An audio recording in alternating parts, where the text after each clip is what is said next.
Matagal po natin itong inasikaso sa tulong ng Kongreso. There were several congresses that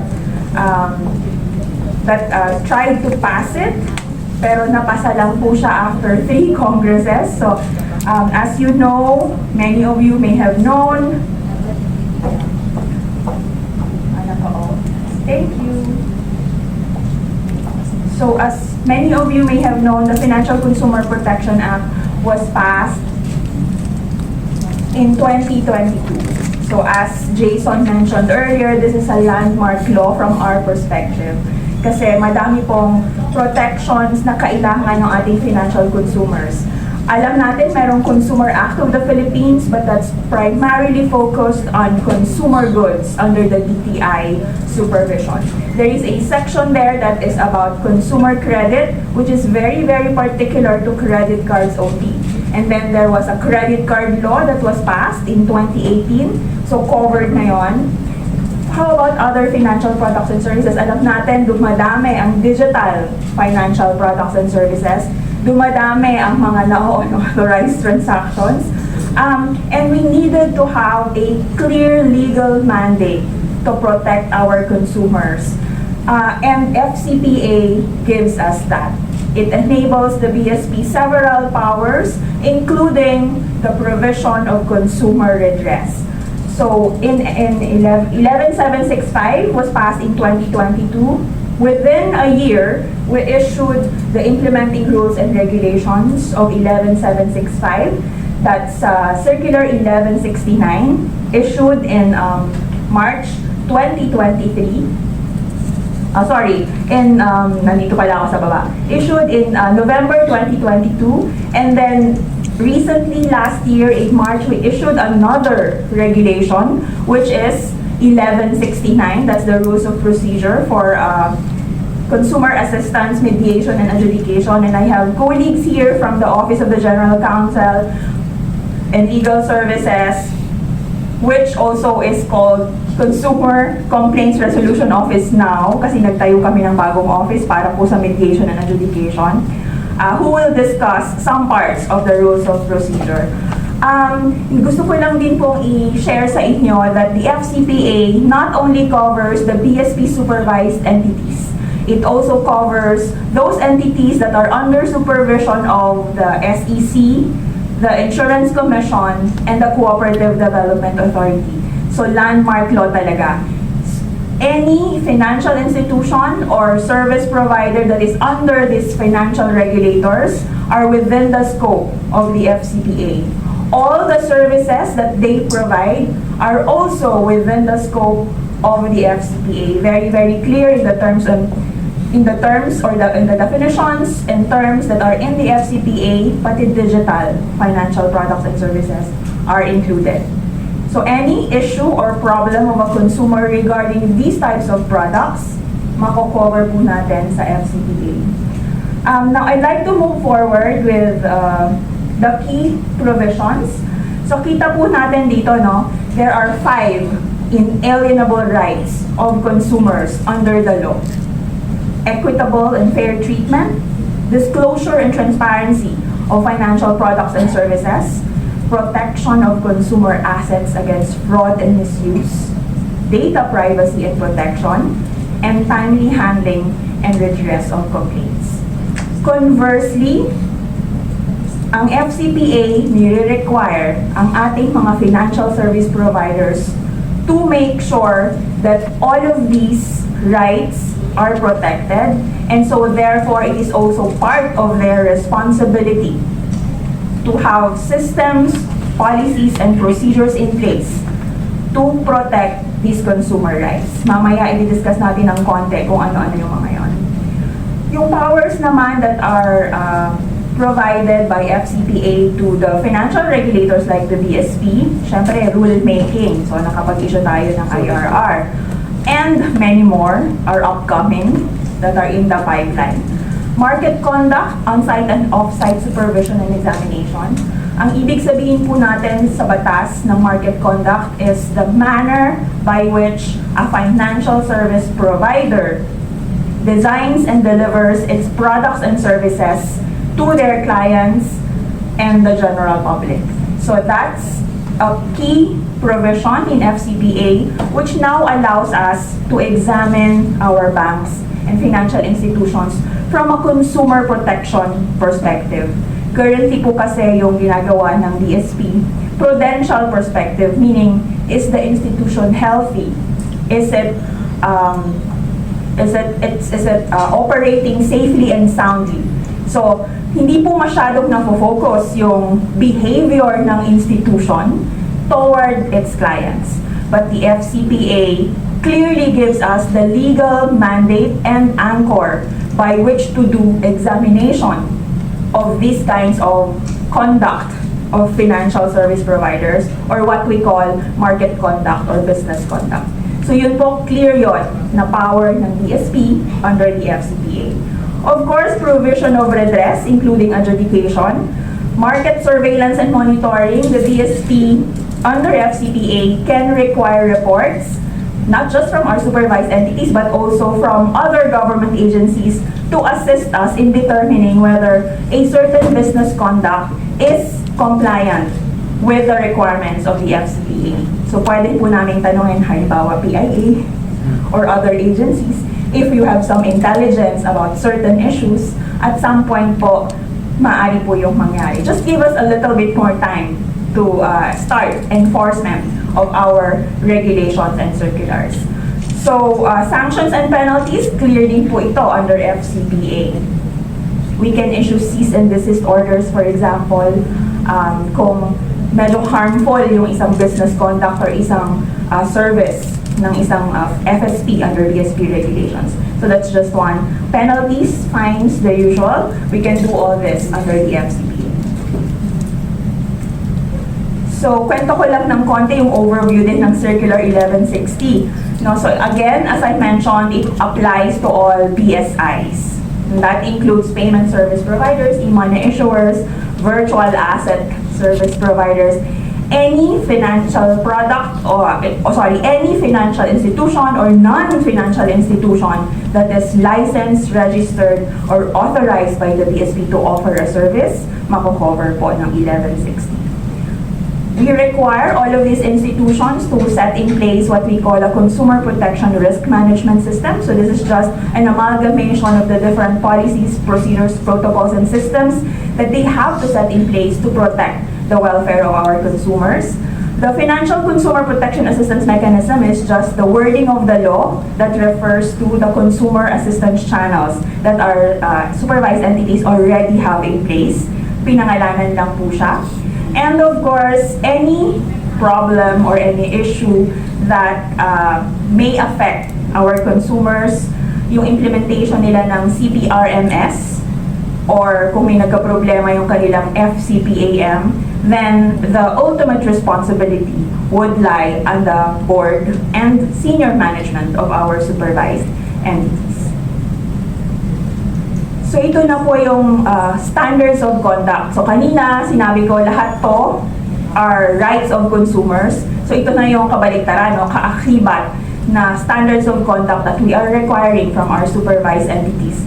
Disclosure and transparency. So for example, we have in the regulations very, very clear requirements for our BSIs to provide accurate information on the nature, pricing structure, terms and conditions, fundamental risks and benefits of a certain financial product to you, to us as consumers.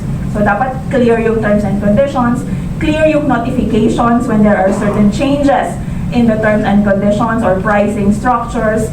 They must also provide sufficient disclosures at any stage of our relationship with them. So pre-contractual, no, sales and marketing, advertising, within our relationship. So kapag nakapag-loan ka na, nakapag-deposit ka na, pag may changes, kailangan clear yung kung ano mang yung changes na yun during the contract term and even at the end of a contract term. So ano pa ba yung obligations ko as a consumer? They have to tell me and explain to me what it is. So that's clear in our regulations. For fair treatment, example po niyan, sobrang klaro dun sa regulation natin na dapat non-discrimination during onboarding. No? Non-discrimination kung race, gender, disability, dapat walang ganon. Pero syempre, subject to certain conditions. Kasi, of course, our supervised entities will also look out for legitimate consumers, no? Para hindi naman tayo penalize, sila pala ma-penalize for AML violations. So, kailangang know your client pa rin sila. And they still have the flexibility to determine whether to provide a certain service to a certain consumer. Basta ang reason nun is not gender, race, disability, or any other type of discriminatory practice. So that's one. Siyempre, clear din doon yung unfair collection practices, bawal, prohibited. Prohibited naman siya talaga even before, but now it's very, very clear in the law. No? Bawal, halimbawa, i-harass yung consumers even if they are unable to pay a loan. So that can be penalized under the FCPA. And the good thing is, the FCPA also allows now solidary liability. So ano bang ibig sabihin nun? Kapag si financial institution, Bank A, kinuha si Agent B to collect a certain loan in default, kapag si Agent B gumawa ng unfair collection practice, both Bank A and Agent B are solidary liable.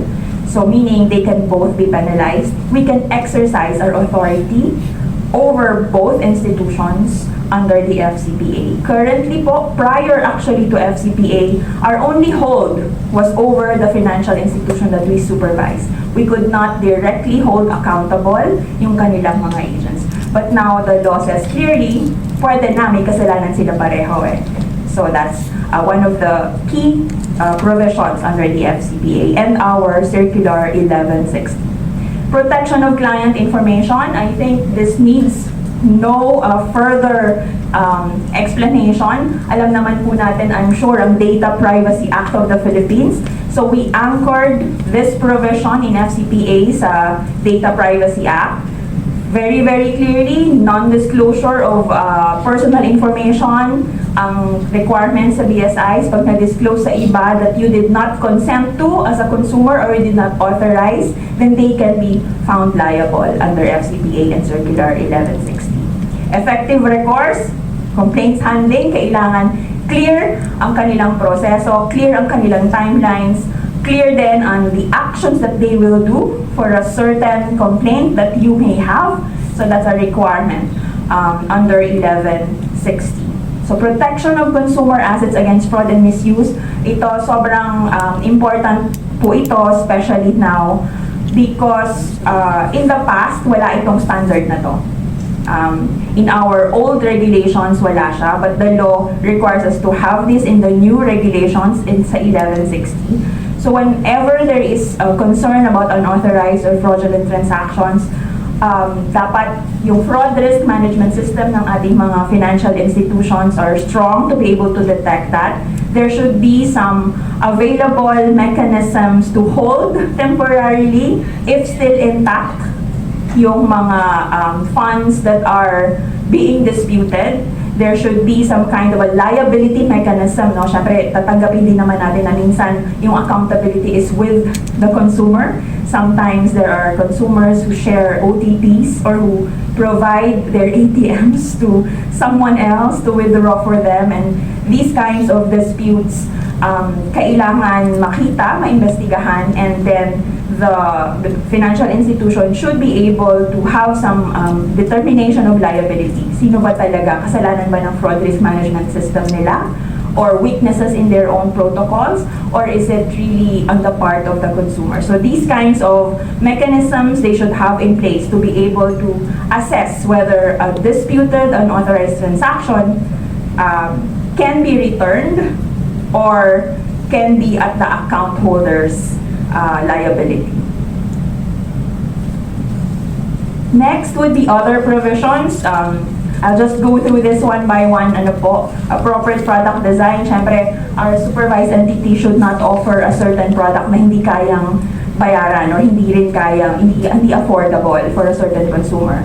For example, in investment products, no, there should be some suitability tests and whether a certain UITF or a certain type of security product that they are offering is affordable to a consumer that they are targeting. Cooling off provision, this just means po na for certain types of products, for example, a credit card, a loan, or an investment product, kailangan merong cooling off period, minimum of 2 banking days. So kapag ako kumuha ng isang loan product kay Bank A, when I sign the contract, dapat after 2 banking days, I should have some time to think about it. Within those 2 banking days, I should be able to make a decision and say, ayoko na pala, Bank A, I'm returning. And that should be my right as a consumer under the FCPA cooling off provisions. There are certain exempt products, of course, kasi syempre kung magbabayad na ako ng Meralco bill ko using an e-money account, no? Hindi naman pwedeng mag-cooling off yon.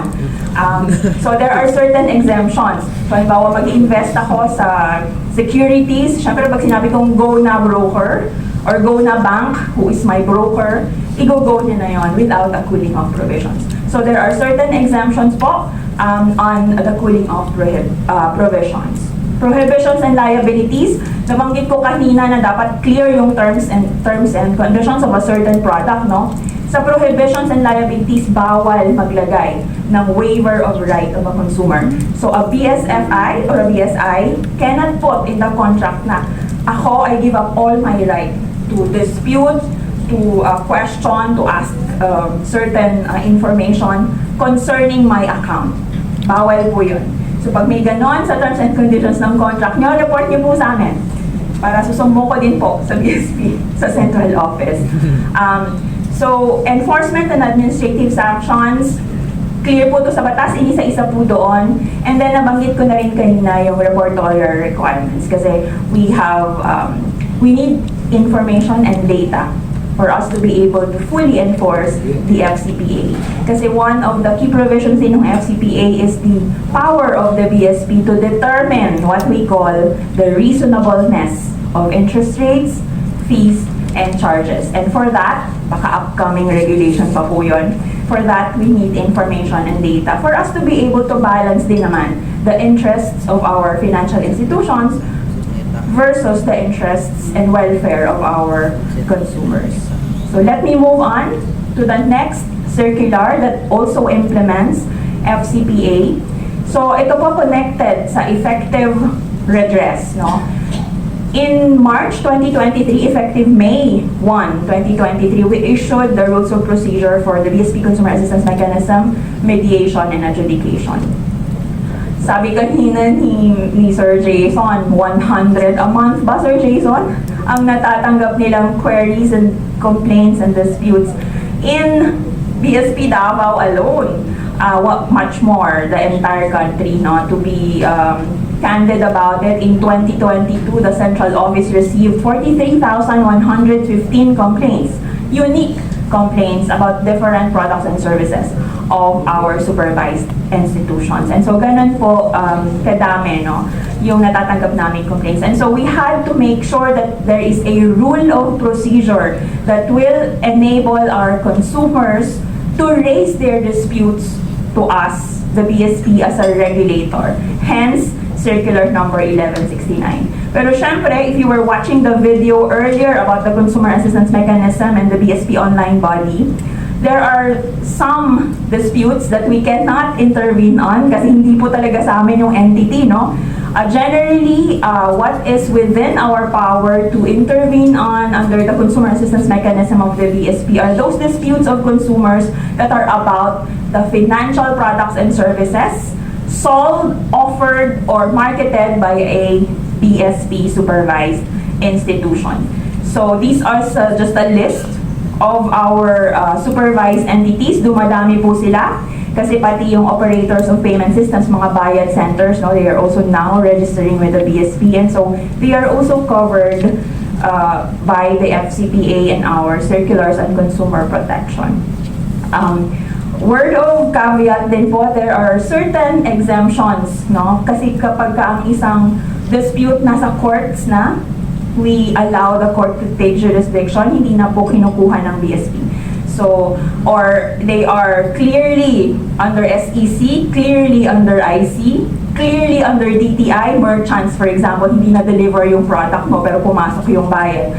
That's also clearly under DTI. However, we do have some ongoing discussions with these entities on how to make sure that we have a clear coordinating mechanism para at some point po in the near future, magkakaroon tayo ng no wrong door policy. So pwede nang magreklamo anywhere and then magpapasahan na lang more formally yung mga institutions that are involved in a certain complaint. No, right now, there is an ad hoc mechanism for us to do that. However, hindi pa siya fully institutionalized kasi we were waiting for the FCPA to be passed. And now we have the impetus to do this both at the national level and hopefully at the local level as well. So discussions are ongoing about those inter-regulator coordination mechanisms for such disputes that cut across all our jurisdictions.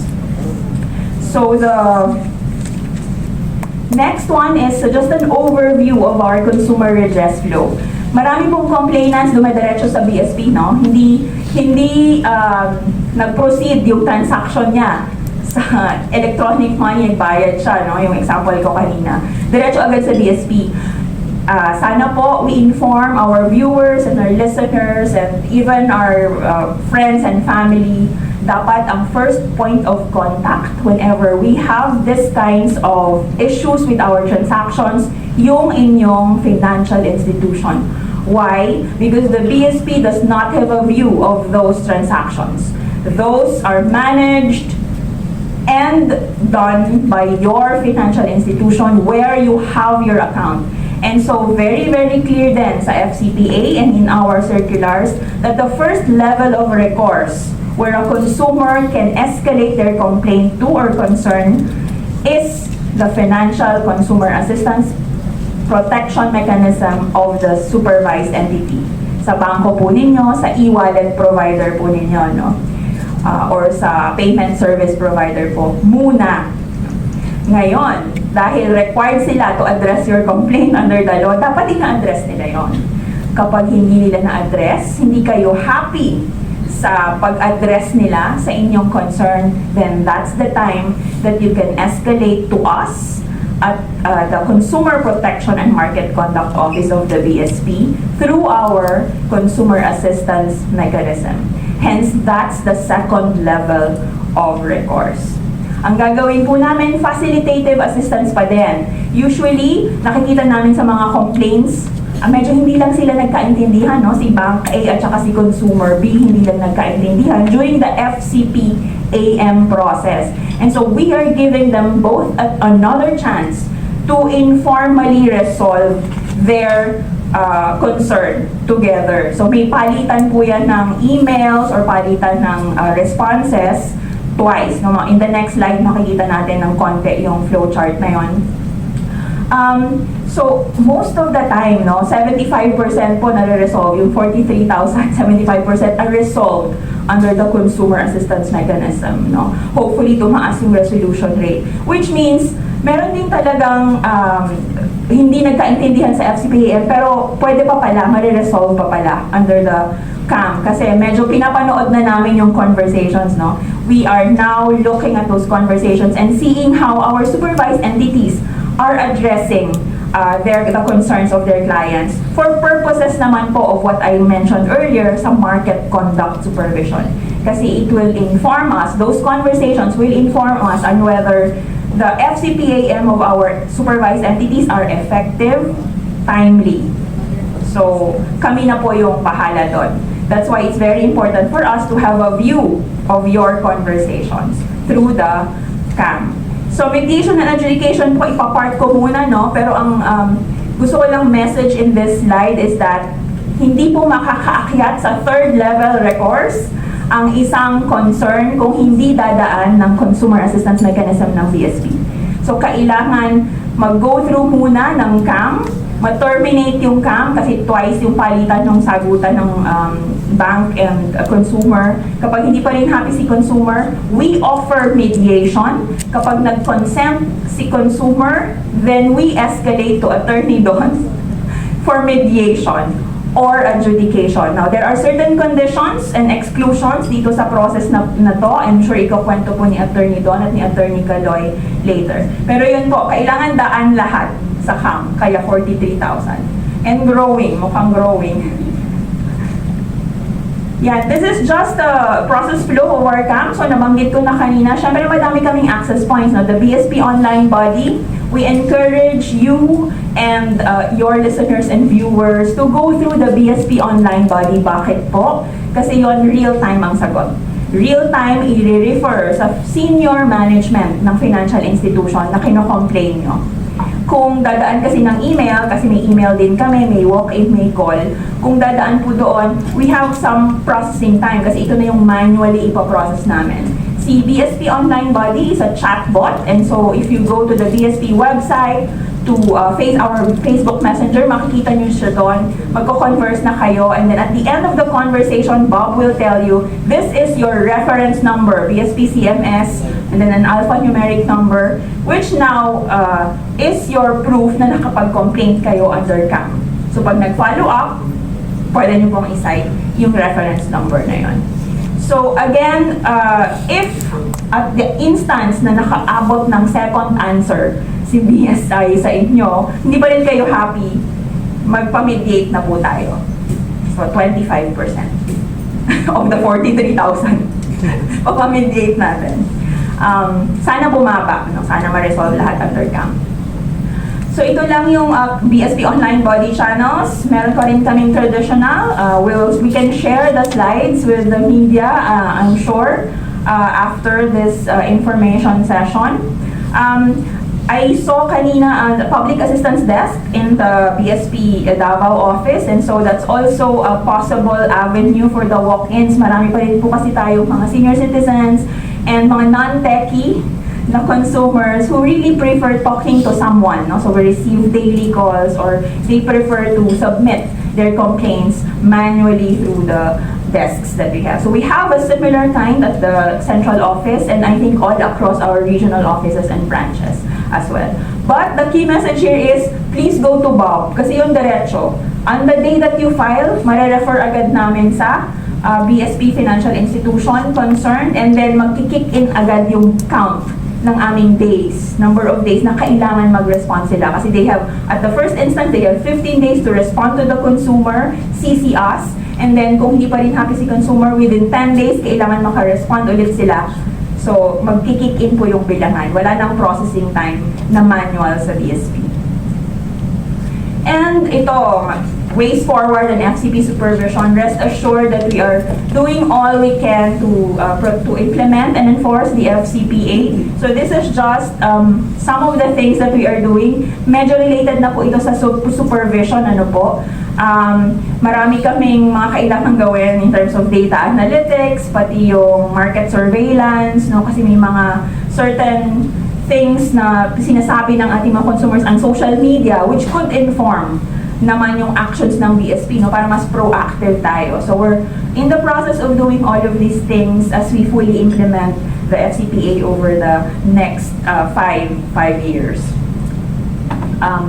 Yung pinaka-key message ko are in my last 2 slides. No? The FCPA and its IRRs are really just promoting one key thing, which is making sure that our supervised entities are customer-centric. That at the heart of their business conduct, they have their consumers in mind. Kasi at the end of the day, deposits po natin yung nasa kanila. They are profiting from our transactions. And so, sabi nga nila, customer is king. And FCPA and its IRRs is really there to make sure that all of our interests are protected, but also balanced with the interest of our supervised entities. Kasi admit naman natin kung wala din tayong financial service providers, baka hindi din po tumakbo ang ating ekonomiya. So it's really a delicate balancing act. Sometimes may trade-offs, but the BSP is here to make sure that we are always balancing these two interests equally and of equal import and fair treatment. And my final slide, mahirap po yung complaints handling na trabaho, no? But I wanted to share with you 2 testimonies. I'll just quote that we received from 2 of our complainants who came to our consumer assistance mechanism. So sabi po nung isa, nagpaalam po kami na i-share to sa inyo, hindi ko na lang babanggitin yung name, no? Sabi niya, I deeply appreciate the time and energy you devoted in finding a solution to my problem. Your inspiring words and accommodation throughout the entire proceedings gave me strength when times were tough. This is from a consumer who went through our scam using Bob. And then another said, maraming salamat po sa tanggapan ng BSP. Pagpalain po kayo at mga pamilya ninyo. Ang laki po ng naitulong ninyo sa akin. Maligayang Pasko po sa inyong lahat. Ang moral lesson dito, kahit po Pasko, nag-address po kami ng complaint.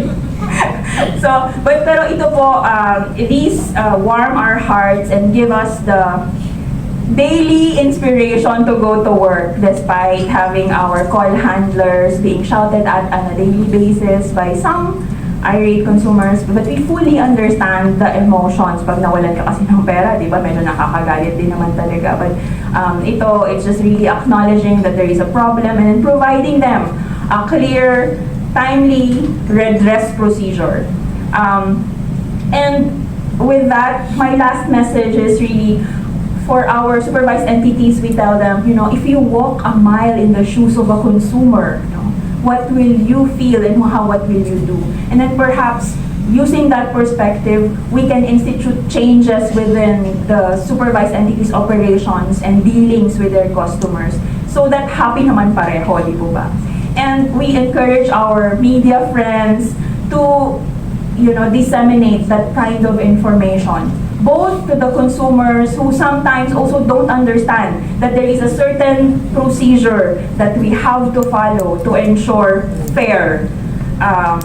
fairness in the system, no? So, and sana maging financially literate din ng ating mga consumers. Minsan din kasi kasalanan naman talaga natin, aminin na natin, hindi natin binasa yung terms and conditions or nalingat tayo, medyo hindi natin chinek na kailangan pala yung account number tama. So, yung mga ganun po, no? So, we rely on the multiplier effect of our friends in the media to help us disseminate this kind of information to every Filipino who has a stake in the financial system. Thank you, and more than a shared responsibility, financial consumer protection is really now a shared humanity. Thank you.